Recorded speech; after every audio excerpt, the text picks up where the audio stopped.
Welcome to the Spiritually Minded Man Show. My name is Gerard. You can see who's next to me. Yes, if you don't know who that is the great Les Brown. Say hello, Les. How you doing? I'm doing better than good, better than most, and sometimes even better than that. It's always a treat when great people meet. Amen. So this is a show. We are starting a new season. We are going to be on streaming TV as well as the Spiritually Minded Man podcast.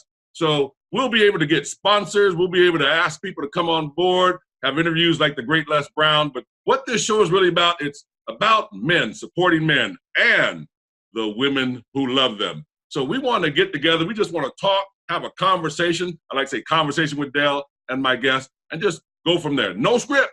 We ain't got no notes. This is real. This is raw, but it's going to be relevant for you today. So I'm going to get started because I know you don't want to hear from me. You want to hear from Les.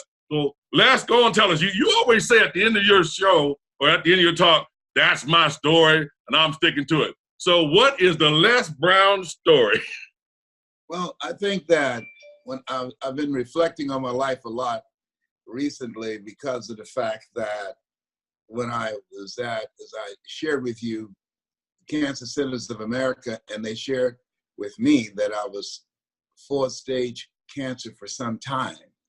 And I've been reflecting on my life because of the fact that some people see that as a death sentence, but me, that meant that I'm just getting ready for the 4th quarter of my life. Okay. We all got to go home sometime. The game is over, but right now you still kicking it. That's right. I'm in the 4th quarter and willing to go to overtime. Amen. I'm ready to overtime, Lord. Yes. So, but I want to first of all thank you for the show.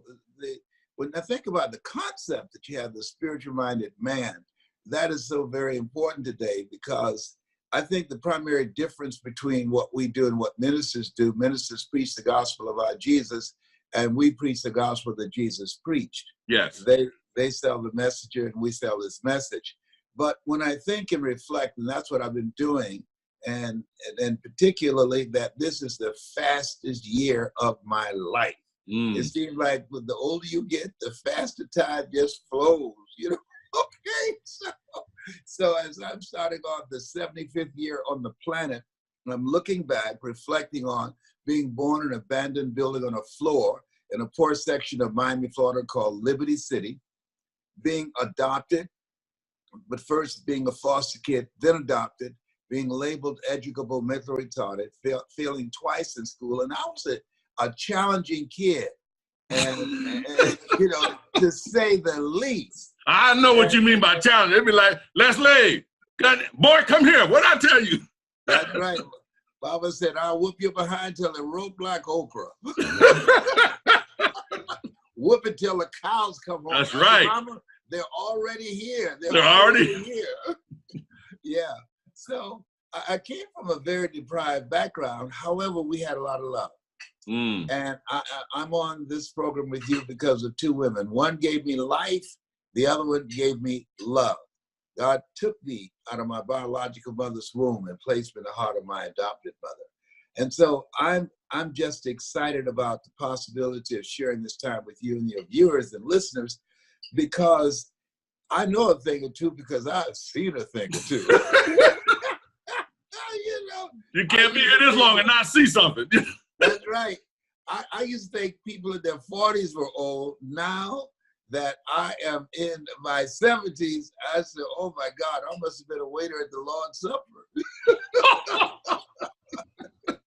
Yes, but preparing for the program, you should see me getting ready, you know, with my mascara. I don't believe in gray hair like that. Oh, no. See, now you're going to need a paintbrush. You're going to need a paintbrush. Mascara ain't going to help you, my brother. So you got all that wisdom being covered up. You know? That's well, I was thinking about doing mine, but I don't know. Yeah, my kids said, oh, Dad, you know, you look wise with your gray hair. I said, I'm not trying to look wise. I'm trying to look young. You're young. Yeah. Well, I'm trying, but when I speak, people go, no, you ain't that young. There's too much wisdom coming out your mouth. So I can't hide it. I'll be honest, I can't hide it. I got to keep it out there. So But you do look good and you look distinguished. And I know a lot of people call you around Christmas time to play Santa Claus. Black Santa Claus. I started playing Black Santa Claus in the 70s. In the 70s. Oh my God. Jiggling, you know. We were shaking and jiggling. That's when I could sing, but I can't sing no more. I can talk, but I can't sing no more. Yeah, okay, fantastic. But so what I'm doing now is helping people to create the next greatest version of themselves. Mm-hmm. I was having dinner with my mother. She took in 7 children as foster kids. And I was with 4 of my brothers and sisters. And as we sat there eating at this place called The Landing, I just couldn't help but think about how dramatically different our lives are. Mm. You know, the life that I live and the life that they're living. And there's nothing wrong with the life that they're living. And what really got me, as I reflected on it, they're not even interested in the life that I'm living. It's a very expanded life. Yeah. Being able to speak in over 51 countries, experiencing different cultures, living a life of contribution, impacting millions of people's lives around the world. And there we were, and somebody asked, you know, what do you think the Mueller report is going to come out? I said, I don't know. They're not going to let me read it. You know, you think the Lakers going to make a playoff? You can't even afford tickets. Why would you care? There's other things more important. It's amazing how you can be raised in the same household, in the same circumstances, and end up dramatically different. Mm-hmm. One of the points that I make in a presentation that I give, and I'm sure you've heard it, I quote Dr. Howard Thurman, who was a mentor of Dr. Martin Luther King Jr. and Albert Schweitzer and Mahatma Gandhi, who wrote Deep is the Hunger, the Voice of the Genuine. He said the ideal situation for a man or woman to die is to have family members praying with them as they cross over. He said, but imagine, if you will, being on your deathbed and standing around your bed, the ghost of the dreams, the ideas, the abilities, the talents given to you by life, but you, for whatever reason, you never pursued those dreams, you never used those talents, you never used those gifts. And there they are standing around your bed, looking at you with large, angry eyes, saying, we came to you, and only you could have given us life, and now we must die with you forever.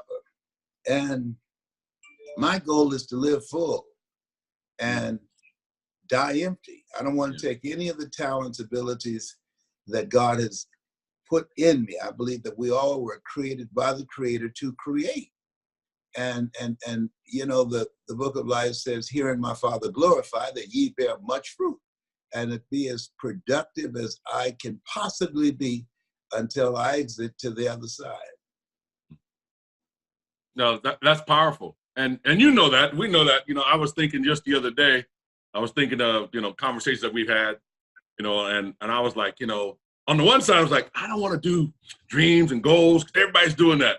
The person looked at me and said, well, Dale, if everybody's doing that, don't you think that's important? I was like, yeah, but. And then so I started reflecting, and I went, you know what? As a little child growing up, that's all I had was goals and dreams. I didn't know that was goals and dreams. We didn't know, but they would ask you, you know, hey, what would you like to be when you grow up? And you would say, hey, I'd like to be a policeman, a fireman, you know, astronaut, a president, whatever. And we had a vision of what we wanted, and we didn't know how to make it happen. You know, you didn't know how you were going to make it happen when you're looking at your situation with your mom, Mamie Brown. And like you had shared with me that, you know, she was a cook in other folks' homes, and she would cook the food, and then she'd bring the leftovers, you know, whatever was left back to you guys to feed. I'm like, I relate to that stuff. That's how it was. Most people can't relate to that. But you and I understand what that means, and we don't know how our life is going to turn out, but we know God has given us a plan and a purpose for our lives. But we can choose to not go that direction. And so as I hear you talk about your family, it's like mine, you're sitting around the table, you want to share all the stuff that's going on, and they're not interested at all. No. What you're talking about. No, not at all. And so I just leave them alone. There's a book called The Kabbalion, and there's a line in there, and I don't mean to be insulting to my family, but there's a line in there that I adhere to. It says, "The lips of the wise are sealed to the ears of the ignorant." That's true. Yeah, that when people are not operating on your level of awareness, it's best just to be quiet and listen to them. And you don't create any friction, because I'm not wearing any crown. I'm like the lady who said, "Lord, I ain't what I want to be, ain't what I'm going to be. But thank God I sure ain't what I was." Mm-hmm. And so at this point, I'm digging in to get closer to the man that I have never become. Yeah. That's what's most important. I want to reach that guy before I leave here, because there is more in me. And I think that life is about tapping into that part of ourselves that will allow us to do the greater work. Yeah. And that's that, to me, at this stage of my life. The first 75 years I did it my way, as Frank Sinatra would say. Now, with the time that I have left, I'm committed to doing it God's way. Yeah. You know, that's interesting that you said that, because, you know, I have it on my whiteboard over there, because you had asked me when I remember we were sitting in the car, and let's be honest, we real. I was upset with you. I remember that day, and you spoke, and God spoke to you through one thing you said. And you talked, I'll tell you guys, he talked for about 45 minutes straight. He was on it. He was, and I was like, but you said, "Dale, what do you want to be known for?" And not just knowing in the world, but legacy, when you leave this place. And I had known that before, but when you said that, in that moment, God spoke to me. And it was really, be who you are. That's what came. Be who you are. I didn't say, be yourself. Because you can act a fool today. That's not who you are. That's right. That's right. God is trying to get us, and what I'm hearing you say, God is trying to get us to be who we are, who we were created to be. That's the be fruitful and multiply. So it came to me, the person you must become. I had written that stuff down for years, talked about with drug and alcohol. That's how we do. The person that you must become. You can't be today the person of tomorrow without going through some stuff. Without any question. You can't do it. Yeah, but in order to get to that other dimension of yourself that you are not now expressing, you've got to reach beyond your comfort zone. You've got to put yourself in a position of risk, because in order to do something you've never done, you've got to become someone that you've never been. Yes. And so we're now at this place of raising the bar. And that's important, because that it's time for us to go higher, and we were born for such a time as this. I was reading yesterday that Americans are unhappiest than they've ever been in the history of the country. That people are filled with anxiety and uncertainty and fear, experiencing divisiveness and hatred unlike ever before. And in this age where we are, it is shocking. But one of the things that I read, that African American kids between the ages of 5 and 12, the suicide rate has doubled. Wow. Between 5 and 12, because of the environment, the dysfunctional and toxic environment that they're in, and the conversations that they're exposed to, the bullying factor. One teacher told a kid who was disruptive in class, "Go home and kill yourself." And he did just that. He was 6 years old, and he hung himself. And so this is a time where we have to adhere to the words of Dr. Benjamin Carter. He said, if you can determine what a man shall think, you never have to concern yourself with what he will do.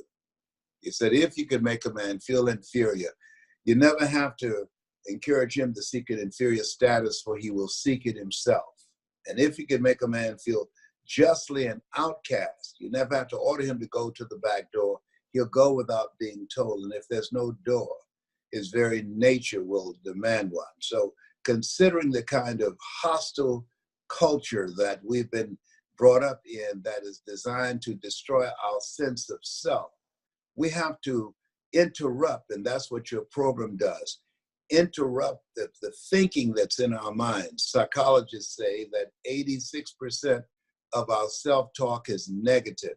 Yeah. So every time someone listens to your program and the insights that you provide, the guests that you bring on, you are creating an interruption. Distract, dispute, and inspire.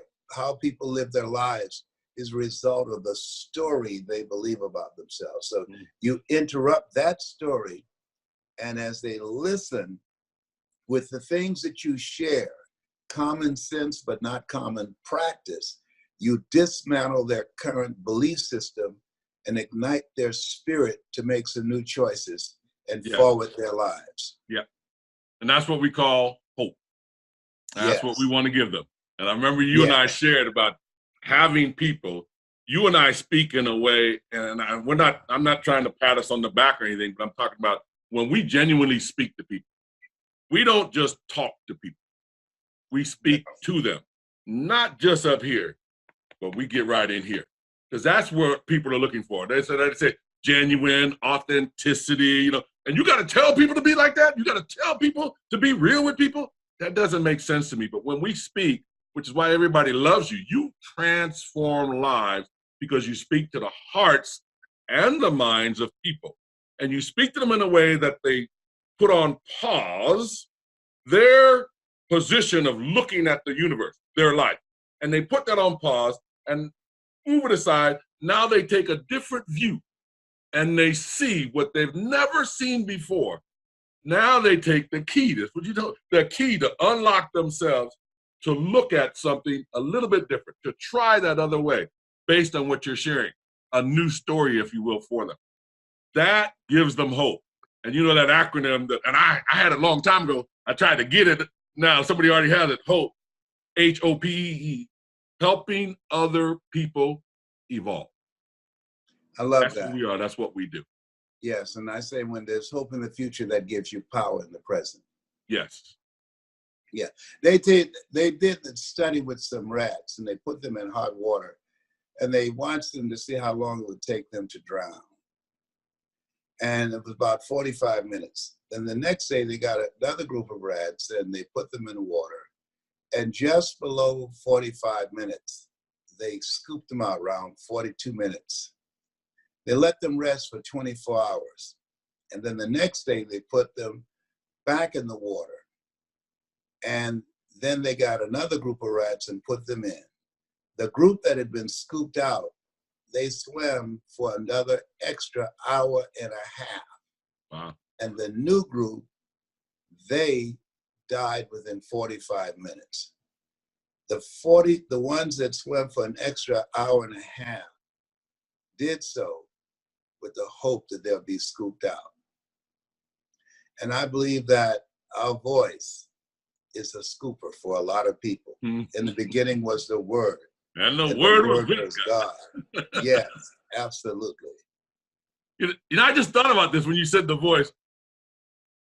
We really don't have any recording of us together with the voices. No, with our voice. I've got the gentleman that's with me today. We're talking about that. We're going to create one, but you and I are doing vignettes with pictures and our words and music. Yeah, that's what our meeting. We have now with Hazik a technology team that can produce those type of things for us, so that we can have them on YouTube, on Google, and on Facebook. But tell them, and this is just coming right to me. I'm thinking about when I finally called you on the phone, now you had called me, this was crazy. Because people ask, how did you meet Les Brown? How did you meet? I go, this has been 5 years in the making, ladies and gentlemen. 5 years in the making to get this man up here. He is so busy. But you had called me because I was at Eric Lofholm's event. I was helping him. I was one of the sales trainers. And he said, I should be on stage. I'm like, I don't want no part of that.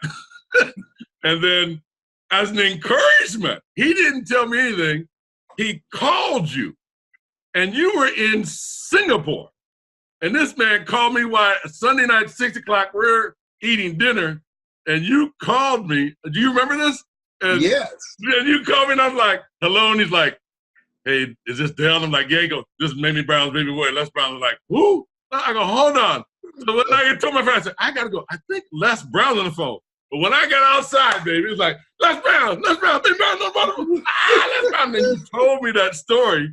And you told me I had a great voice, but it still took another 3 years just to talk to you again. But tell them the story about how the second time I called and what happened on that call. Because they ain't going to believe me, but tell them what happened on that call. When now? Which one?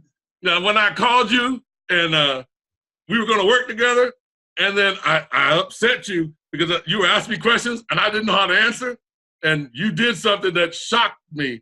I mean, really shocked me. What did I do? You hung up on me.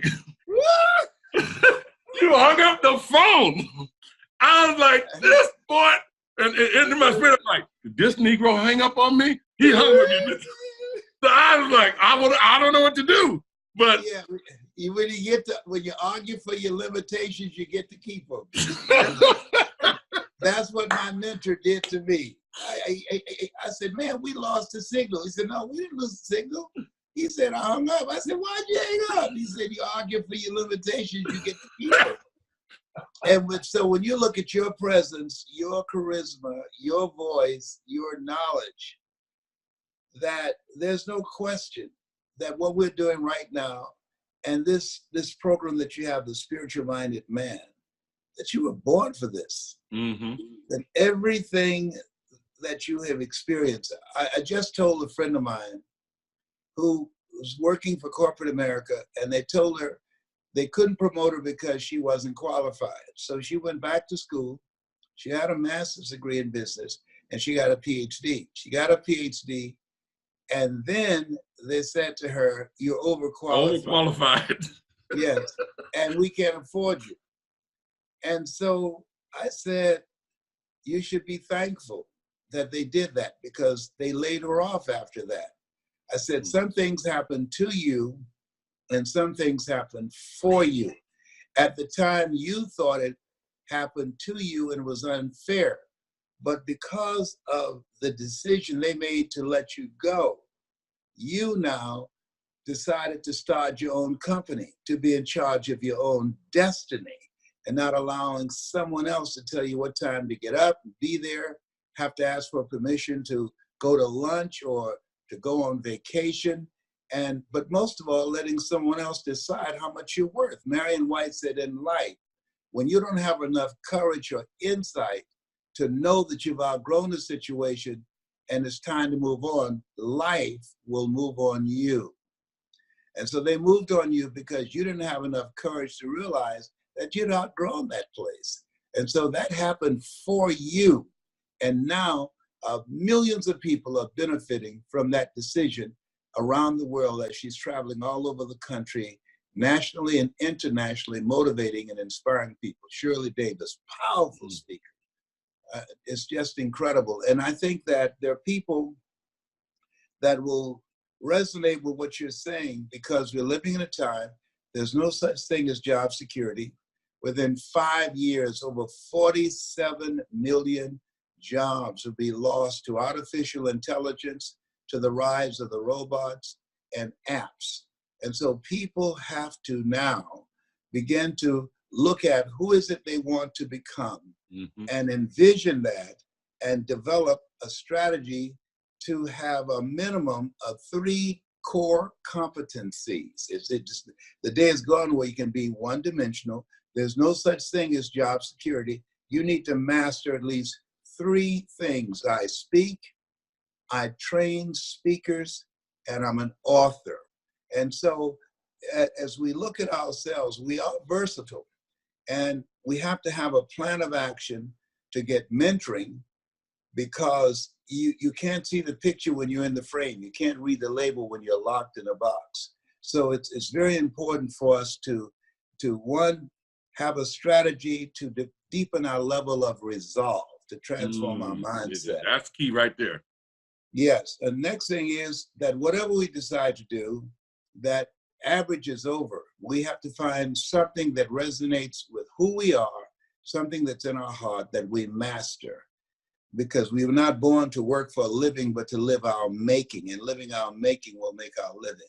Yes. And the third thing that is crucial, to create collaborative, achievement-driven, supportive relationships. Most people never, ever achieve their goals because they're trying to go at it solo. There's a reason that 72% of corporations are striking strategic partnerships, because you can't make it by yourself. Yeah. Nope, that's true. And the Lord didn't create us to be by ourselves. Just like he told Adam, it's not good that the man should be alone. And Jesus said, when he sent out his disciples, he sent them out 2 by 2. And then, of course, the man sharpens the brotherhood, the iron sharpens iron, men are with men. That's what friends are about. It's crazy. And we got just about a couple minutes. But this show, The Spiritually Minded Man, it actually has 7 categories. I haven't talked about it yet. But one of the things I started, the Lord, you start with 2, then 3, and then what do I want to talk about? It was crazy. I was thinking 7, and we're in a meeting, prayer meeting, everything. And I was like, should I tell him? And as soon as I said that, this woman said, you know what, Dale, you got 5 things. The Lord's just put an imprint on me. You need to do 7 things. You need to add 2 more. Okay, I got it. In that moment, Les. So it's faith, family, fun, and I said fun, fitness, friends, fellowship, and finance. Those are 7 categories that I think everybody goes through, but when we focus on men, and it's targeted, but it's general specific.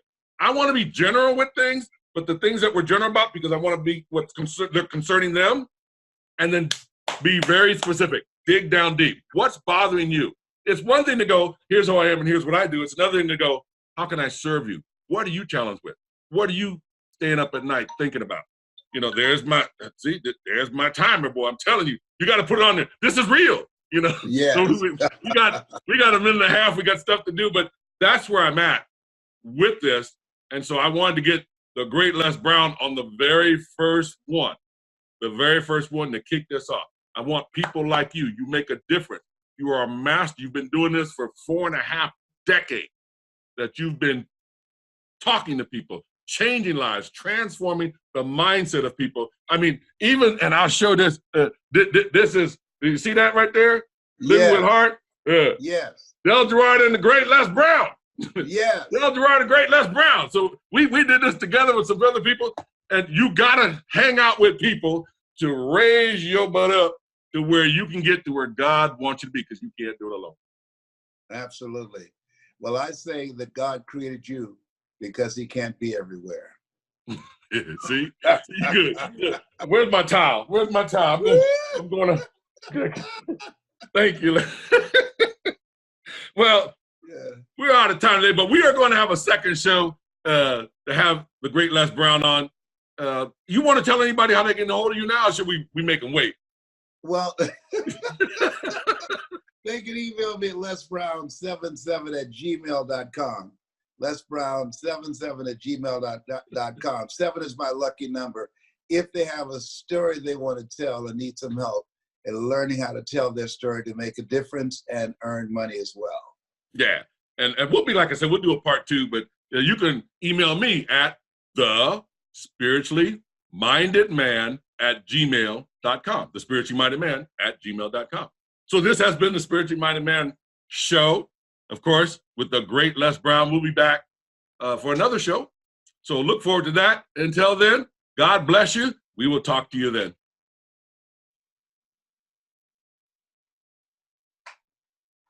Welcome back to the Spiritually Minded Man radio show. This is part 2 of my interview with the great Les Brown. As you can see, he's sitting there solemn. He's waiting. He's chomping at the bit. He can't wait to go.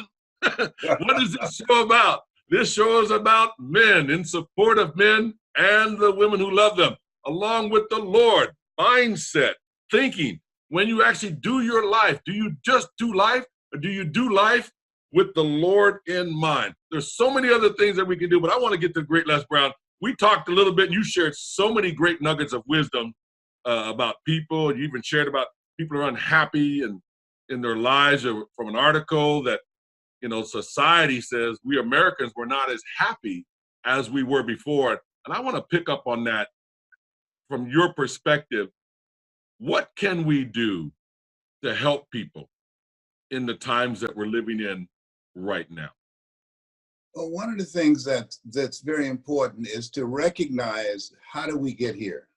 How do we get here where we rank 70, the 70th level of countries that are happy? We're I think between 70 or 65. Now we live in a country where people try and outrun Jeeps barefooted to get here. Okay? Or outswim sharks, or get separated from their children, or go to prison. And yet and still, we are so low on the totem pole for being happy. How is that possible, that since 1999 to now, the suicide rate in America has increased over 30%? And I submit to you that when we look at where we are, we have more communication devices, but there's less communication. Mm-hmm. I was looking at and doing research because, as a 4th stage cancer conqueror, what does it take to live a long life? And I thought a plant-based diet, keeping stress to a minimum, exercising every day, and what was at the top of the list: social interaction, what you and I are doing right now, communicating, the level of communication that you and I have.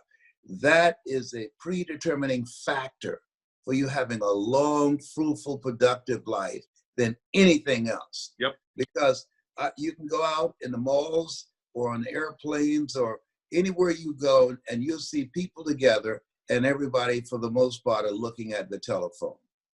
They're not interacting, they're not communicating. And that's very important for us as human beings. So we have to be intentional of creating communities of collaborative, achievement-driven, supportive relationships. One goose can fly 75% further in formation with other geese than it could ever fly by itself. And so creating those communities, those conclaves of collaborative, achievement-driven, supportive relationships, very important by causes that's bigger than us, but also doing that in our homes. Yeah. Making some things intentional, like sitting down at the table and having dinner, eating together, and interacting together. Making a point, when I have dinner or lunch with my kids, we have a ritual. We said all telephones are off. You can't put it on the table. There will not be any looking at and focus on your emails or Twitter or Facebook. We will focus on each other. So we have to be intentional about the kind of environment that we want to create. I was in a service station, and a young man came by, and he had this music blaring out of the window with all type of profanity. And I was just thinking, here I am in Atlanta, the birthplace of Dr. Martin Luther King. How great it would be. All the years I've come here, I've never heard his voice ringing out of anybody's car windows. Foolishness, madness. You know, people look at the mind and they say garbage in, garbage out. No, garbage in, garbage stays. Our kids are listening to garbage day in and day out. At Morehouse College, where Dr. King attended, one of the few colleges that they had to issue a school policy that at this all-male college, that you cannot come with your fingernails polished, and you cannot come with a dress on, and you can't come in high-heel shoes. Okay? Now, the disintegration of the thinking, when I was looking at a young man yesterday, and he probably around 35, and he had pulled his pants down low enough so that as he left his home, that we could see his underwear. Now, I call that the AIDS factor, AIDS, addiction to incarceration and death syndrome, a mindset that makes it okay to be uncouth, have no class, and go around showing your drawers in public. Mm-hmm. Something has happened, and it happened on my watch. And I wasn't upset with him. I was upset with me that I have not created a strategy to reach young men like him. Evil prevails when good men and women do nothing. We were born for such a time as this. This happened on my watch. So before leaving the planet, and I believe that's why God has kept me here, I'm here because of his grace and mercy, is to multiply the voices, that as we multiply the voices, each of us have an energy signature. Jesus said, he who has ear, let him hear. There's certain people that when I speak, they're going to hear me. But there are certain people, when Dale speaks, they're going to hear you. Some people hear both of us. Mm-hmm. But there's some people that's a part of your tribe that when you speak, that their life will never be the same again. When you speak, if they're in a dark place, they will come out and come out and expose themselves to the sunshine. When you speak, if they're depressed, you will lift their spirits. And so to me, the calling on my life and the legacy that I must leave is to multiply the voices of hope that will give people a vision of themselves beyond their circumstances and mental conditioning, number one. Number two, decrease the level of unconscious self-loathing that caused 95% of Black men to kill other Black men. And three, to increase their sense of worthiness, where we come to believe that life is God's gift to us and how we live our lives is our gift to God. Mm. You are very well spoken. Thank you. You know, I'm sitting there going, this boy is on it. Boy, just like ding, ding, ring that bell, ding, ding. You know, when people say that, you just ringing bells over here. And I'm not talking trash. You see, I got these goosebumps on here. So when you're talking, I'm like, yes, and I'm cool right here. But inside, I'm like, yes, yes. That's what I'm telling you. It's all in here, okay? So, woo. Yeah. Brother, you did a high five, brother. High five. Yes, absolutely. You're speaking to the choir, but high five. Come on. This is real. This is what we're saying. He's talking about a mind that is set, fixed, versus a mind that is open to receive. And that's what we need to do, the hearts and mind. And the base scripture for, there's so many that the Lord has given me. You know, John 10:10b, I have come that you might have life, and that life more abundantly. That start everything else, building life, what he gave me with the drug and alcohol people. Romans, 8, 5, and 6, we're talking about, to be carnally minded is death, or fleshly minded, worldly minded. But to be spiritually minded is life and peace, which is what people want. But we have to change the way you're thinking. That's why Romans 12:2 says, be not conformed or fashioned after the image of what we see. Because those things will change. But you need to be transformed. How? By the renewing of your mind. And I love what it says, that you may prove what is good. What is that perfect will of God? We prove that when we change our minds to the things that we know we shouldn't be doing. We should be following the Lord. It's up to us. It's our choice. Like you said, life is a choice. He set before us death and life, blessing and cursing, good and evil, that we should choose life, that we may live and our children may live. And that's why I think you and I hit it off from the beginning, and we just laugh and we talk real to each other when we get upset. And it's not that often we get upset, but it's direct, and it's not mean spirit or anything, but it's in the relationship because we care. Yes, we really do. So I believe that because of out of that caring, you know, Maya Angelou said, people don't care how much you know until they know how much you care. And that caring is major. And I think that our mandate on our lives before we exit is to eradicate AIDS, addiction to incarceration, and death syndrome. That there is an addiction. I was talking to a young man, and he invited me to come talk to a group of young men that were homeless, and some of them were ex-offenders. And I asked the guy, I said, what do you do? He said, well, I just did a nickel. Now, I knew what he meant, but I wanted him to explain it to the group. I said, tell me, what does that mean? I don't understand. He said, I did a nickel. I said, tell me, what does that mean? What does that look like? He said, I did 5 years in prison. So I said, oh, so you're saying to me that someone was controlling your movement. You had 3 hot meals in a cart. You were caged like an animal. And that your life was only worth a penny a year. Mm. And that's okay. You did a nickel. You got some flip way to say it. You caught a case. No, you didn't just catch a case. Nobody threw you anything. You committed a crime. Mm-hmm. You did something that you should not have done. You have been living a misplaced life. You were not placed there. You were not chosen, 1 out of 400 million sperm, to come here and be caged like an animal. There's something in you. You were created on purpose by the Creator for a purpose to create. And so you decided to become a liability to society rather than an asset. And so I think that as we look at the environment where we are, school systems, churches, organizations, the federal level, the state level, the city level, spend zero money on what we're talking about, on mindset. Zero money. They did a study of some top performers and millionaires and billionaires around the world. And they wanted to know what was the common denominator among them that allowed them to achieve their goals. And what they discovered that 85% of them reached their goals because of their mindset, their attitude, 15% because of their aptitude. Now today with the computer, remember 2007 Time magazine said the computer is the person of the year. Today, ignorance is a choice for the first time in the history of the world.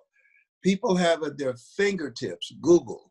They can learn anything, develop any type of skill, have access to information, where at one point in this country, it was a capital offense if you were a Black person trying to learn how to read. So now, online courses, people can learn anything. And so now, in this era where knowledge is the new currency, that people have a chance now through just the telephone. They can educate themselves, and they have access to e-commerce. I run my business through my phone. I have a global business through my phone. And so this is a time, we're in this place. Remember James Weldon Johnson, stony the road we trod, bitter the chastening rod, felt in the days when hope unborn had died. Yet with a steady beat have not our weary feet come to the place for which our fathers sighed. There are people who died so we can be here. People who died so that we can have access. I remember when Jackie Robinson said, don't make it a level playing field, just give me access to the field and I'll level it myself. And so we have an opportunity to change the course of history. We have an opportunity to begin to empower young people as well as adults, and share with them the mindset of the spiritual minded man, because he is the head of the household, and he has a responsibility of leadership, of being an example, of being the messenger and the message. The message. Yes, right. yes. So living in synchronicity as an instrument of change, and changing the course of history, and becoming the pencil in the hand of God, as Mother Teresa would say, and start writing a new chapter on how we show up in life. Yes. It's crazy. It's that simple. It really is just the choice. And it's crazy because, you know, when I think about, you know, what I'm going to speak on it, and I write it down, like I said, you know, we talk about, I got to speak next month at the end of the month in Utah. And she said, what do you want to speak about? I was like, I don't know, but put it together, I was like, you know, it's really about that vision for your life. Do you have a vision? Do you have a dream? Do you have a goal? Like you said, you know, what are your goals and dreams? Do you have one, first of all? Oh, yes. Okay, so what do you believe about that thing? You have one. Because, see, if you're not going to put forth the effort, like you said, I like to say it, when I created Gerard Motivations, my coaching, the Lord gave me higher level development training. But this took 4.5 years to really develop into the words and phrases that meant what they meant, not just some cute little thing. Higher level means to rise above. Then fully engage in. Then take the risk to go beyond the comforts of oneself. How do we do that? And this is why this show, we're going to teach you the principles. Principles are those things that are first in rank. Principles of gravity, we call it the law of gravity. Principles are laws. Law of gravity. We learned this, you know, what goes up must come down. I go, okay, if you don't understand that principle, you get up on that roof, you don't be careful, your butt is coming smack down. You better have something to hold you on, you know, balloon, something to tie you off. It's just one of those things. They work whether we believe it or not. So principle, we teach you principles. Principles are what builds your faith. It is your faith is what will transform your life. Your faith is your belief that you will put your trust in. That's what we're looking for. To just believe, just to think to be true. But when you believe it enough to where you put your faith, where you put your trust, your hopes, your dreams, desire into that thing, that's where your life is going to change. Yeah. And that's what you're reminding me of. Yes. And I say to you, if we let that mind be in us, which was also in Christ Jesus, we live beyond faith. And what I mean by that is we live our lives from a place of knowing. Yes. And let me share with you what I mean by that. That the only reason that Jesus would stand outside of a grave, a tomb, and call a man's name 3 times, and everybody looking and saying, come on, man, give us a break. Who you think he is? Yeah, you don't have it like that, all right? Okay. He knew something that didn't nobody else know. I remember I was in Manhattan, and Gladys Knight and I had just met, and we were going back and forth, flying from Vegas to New York, and I wanted to show off for her because everybody knew her, but didn't nobody know me. So we were listening to radio, and I said, you know what? I used to be a disc jockey. She said, is that right? I said, yes. I said, come go with me. I'm going to go in there, and I'm going to convince them to let me go on the air. She said, do you know them? I said, no. But I felt in my spirit that I knew that I can convince them to let me come on the air. So I came up, hi, my name is Les Brown. Is the general manager here? Yes, his name is Pepe Sutton. So he came out, and the receptionist said, oh, Gladys, how are you? And she signed autographs, and he came out, and he knew her, but he didn't know me. And so I said, sir, would you like to be the dominant voice that you once were in New York?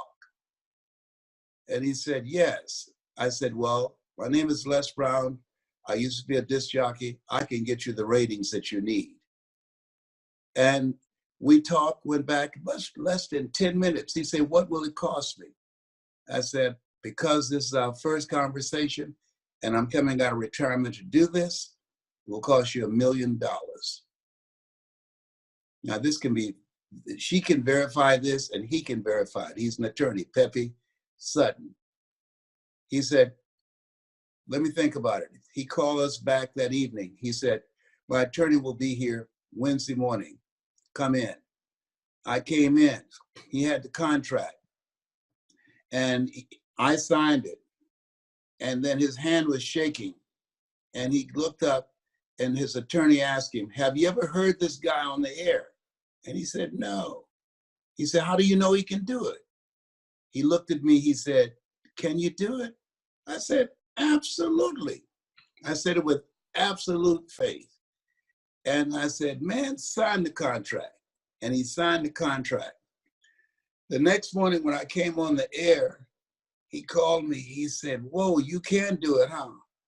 I said, "Yes, but I didn't know it at the time I told you."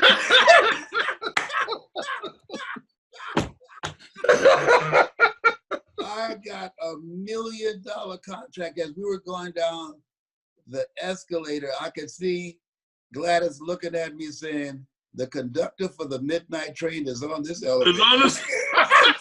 Oh, behave, whatever. Oh, we don't know what we can do until we do it. That's right. Yes, man. I tell you, this thing called life, it's fascinating. And the key is, there's a minister friend of mine who passed. He did this sermon. He said, even though we are made in the likeness and image of God, and has been given authority and dominion over everything on the face of the earth, he said, we will never exercise authority and dominion over our lives until we exercise authority and dominion over what we are not. Mm. He said, in order for us to begin to exercise authority and dominion over our lives, we must reverse the lie that we've been told. We live in a world where we've been told more about our limitations, that we are inferior, that we're not capable, we're not worthy. And we bought into it because a lie listened to over and over and over again becomes your reality. And so we have to spend some energy reversing that mindset that has been instilled in us, that mental conditioning that we are now showing up in, because you can't fit a big dream into a small life. Yeah. You know, it's crazy. So, you know, as you share, I'm thinking of scriptures, I'm thinking of sayings, you know, but you know, this is not about me right now. This is about the great Les Brown. I'm gonna tell you, and I love calling you that, the great Les Brown. That's how I knew you, the great Les Brown. I'm cornbread. I'm a legend in my own mind. So I said, so where's Earl? And if you go, Earl, they go, yeah, cornbread and Earl. You know, where's Earl? That's right. We know some stuff, okay? He's in his 70s, I'm in my 60s, okay? We know some stuff. Yes, absolutely. But it's interesting that you use that because, you know, Jesus said, you shall know. And that's what you're talking about. Know the truth. And that truth that you know, because you can only have faith for what you know. Right. That truth will set you free. So as men, that's number one, first thing men need to do, because men like to hide in everything in their life. Men want to show up like, you know, they got it all together and that this stuff don't stink. But I'm going to tell you right now, the number one thing that you need to do, men and everybody, but we focus and we're going to support men right now, is to stop lying. Stop lying. Okay? That's the first thing you need to do. The second thing you do, once you stop lying, then start telling the truth. Yes. Period. Start speaking truth. Because that's what Jesus did. He spoke truth. Truth that was hidden from the foundation of the world, but he spoke it in parables, because if I give you the information and you didn't ask for it, I'm responsible for it. But if I give you that information, it's hidden until you can dig in and go after it. And like that hound dog, you know, digging in there and get that information yourself. That's what God wants. Dig in. Now that information is yours. He said, to him that has, more will be given. You got to prove that you are worthy of this. You got to prove that, hey, Lord, this is what I'm after. And that's what I love about you. And I'll throw my name in there because we're hungry, as you say, got to be hungry. We're hungry for this type of thing that God has placed in our lives. We're full of passion and power and godly purpose, but we know it's not about us. It's about the people. But there's something else here that's key that you are the representative of and the embodiment of, and that is you're a perpetual student. Study to show thyself approved. You study. And this is a time where we have to be engaged in lifelong learning because things are changing so rapidly. Peter Drucker said that we must unlearn, learn, and relearn. And so because of your knowledge, that exposes your level of awareness. Now you can see things that other people can't see. Mm-hmm. And many people are limited because they don't study. They said 85% of Americans never open a book after they graduate from high school. And then the other 15% never read past the first chapter of those who do open the book. So that you have been a person who has had a dedicated curiosity for knowledge, for developing yourself mentally and emotionally and spiritually. And that's one of the hallmarks of the spiritual-minded man, to be educated, to have an expanded vision, and to be a perpetual learner and have a curiosity about this thing called life. And one of the key questions I feel that I don't ask people about what their vision or what their goal is now. What I ask them now is, what is your what if strategy? And they said, what do you mean? My sister Sharon, who's been working for a bank for 22 years, they came in and said, I want you to meet this lady, Maya. She is going to be your replacement. She is from India. We're sending your work abroad. No warning. And you need to train her on how to do your work. So my sister was shocked and angry. She said, hey, I'm not going to teach her anything. And then her supervisor said, in order for you to get your severance check, she must be able to take a test to prove that you have taught her everything you know. If she does not pass the test, you won't get your check. I just like you filed for divorce and your wife come and said, this is going to be your replacement. And I want you to teach him everything you know. That ain't right. That's not right. Oh my Lord. I hope y'all got the imagery on that one, because I want you to teach him all about it. Yeah. Oh. So when you ask the what if strategy, if we're living in a time where there's no such thing as job security, over 20,000 people are losing their jobs every day. So what if you got laid off? How long will it take before the quality of your life is impacted by your not having any money coming in? And so you have to have another strategy. You want to create multiple streams of income, because it's better to have money and not need it than to need it and not have it. So Amen. That you can control the quality of your life. Because you get 3 months behind on your bills, it takes more than 3 months to catch up again. So the life is about strategic questions. God asked Adam, where are you? Why? Not because he didn't know, but he wanted Adam to do an assessment, to think. And I say that life is a question, and how we live our lives is the answer. Mm-hmm. No, that's so true.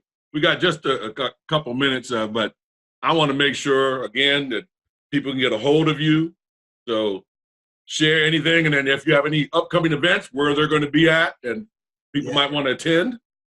Okay, yes. Well, I'm going to be doing a training, teaching people how to tell their story, how to make a difference, and also create a fortune, how I've been able to earn millions of dollars doing what I love to do, speaking, sharing my story, and teaching others how to tell their story. And my kids are involved, and leaving a legacy. I have 15 children, and I have 4 great grandsons. You know, I'm filing a lawsuit against the people who started that rhythm method, because I have 10 children, 5 boys and 5 girls.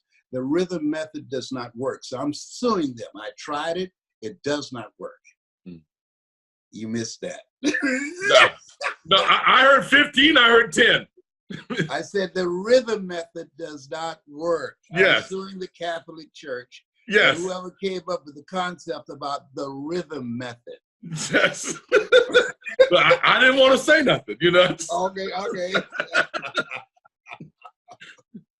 Y'all can get that afterwards, you know. Okay. I'm trying to be quiet because I'm trying to be cool. And I'm trying not to cry because I'm laughing inside. I'm trying to Yes. So people can reach me at lesbrown77@gmail.com. If they've got to speak, they want to speak to the world, they got a story, email me at lesbrown77@gmail.com. Les Brown, 2 7s, that's lesbrown77@gmail.com. Now, you're going to get lots and lots of emails. You just know that. Because this is not just one, this is global. This is international now. We got millions of people that have access to these platforms. So you better have an assistant there, brother. Okay, I have a staff. They'll be ready for them. So let them come on in. Yeah. Well, it's been great you being on the show with me. The last time we were at the gala, and we really didn't get to talk like we wanted to talk because there's people, and they don't have no brain. They just come over, they see you talking to somebody. Hi, Mr. Les Brown. You changed my life, Mr. Les Brown. And I'm like... No, but what about that guy who came and knelt down, just now, and stayed there, he just turned to you and just started talking. I'm like, are you kidding me? So I didn't want to tell him. But I'm like... So kind. You were so kind and courteous and understanding. Oh, man. I got to tell you, I saw... we know, but I saw was different than knowing and then seeing and realizing. People say you realize, then you know. No, you get to know for sure, and then you realize. And people, the lives that you have impacted on this planet, and that's why I said, are we going to be alone? Because I think once they see you, it's over. And it sure enough it's over. So yeah, we got to eat some food, but we didn't really talk about anything because some people kept coming up in droves. And that's why Celeste had to come in and say, all right, she was like, driving them people out. Come on, y'all got to go. So we'll have to get together again and talk about the things that we want to work together on. But it showed me, honestly, the Lord gave me a different perspective. Yeah, who you are and what you're going through. And I saw the weight of your love and concern for people. That even through the challenges that you're going through physically, you weren't feeling that well, that day, but you wanted to give, regardless of what you were feeling like. You wanted to give. And everybody came up, you turned your attention to them, and you wanted to support them. And I saw that. And that's one of the reasons why I didn't say anything. It wasn't like, how come you did it? The Lord gave me that spirit where I go, this is who he is, and just watch. Yeah. And that's what I did. And I saw the richness, the genuineness, the love of the Lord come out from this man. Like you said, not what happened to you is what was happening through you. Yeah. And it went out to those people, and people were crying. It made a difference. And I said, there'll be another day. Yeah. There'll be another day. And here we are. And here we are. And there's going to be some more days because we got stuff to do. So absolutely. So I thank you at the bottom of my heart, for being here on the shows with me. It's been a blessing, and then we'll talk and we'll get some things together. This has been the Spiritually Minded Man Show. You can reach me at thespirituallymindedman@gmail. spirituallymindedman@gmail.com. I want to thank my wonderful guest, the great Les Brown, for being here with us today. I hope you guys got a lot out of it. I know I did. Well, we're going to be talking some stuff now after this conversation. It's been great. So thank you, everybody, for being with us, and look for another great show on another day. God bless. Bye-bye.